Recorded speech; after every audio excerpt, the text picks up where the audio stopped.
At Brunswick Cabinets and Countertops, we'll provide you with a measurement sheet that you can take home and measure your own countertops.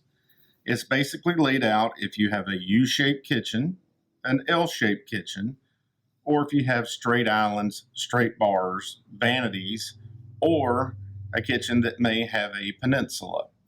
You can use any of the sections that may apply. If you have a U-shaped kitchen and an island, you would use the U, and then you can use the straight rectangular piece here. What we will need on a U-shaped kitchen is you will measure at the wall from end to end, and then just write in the measurement. At the wall, end to end, write in the measurement, and at the wall, end to end, write in the measurement.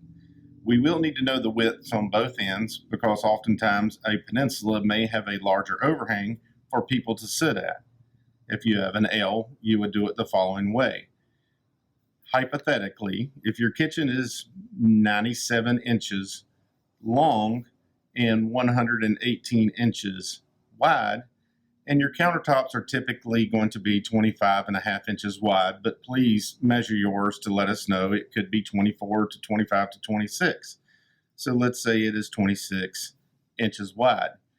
It is nice to know if you have a range and a sink in this area.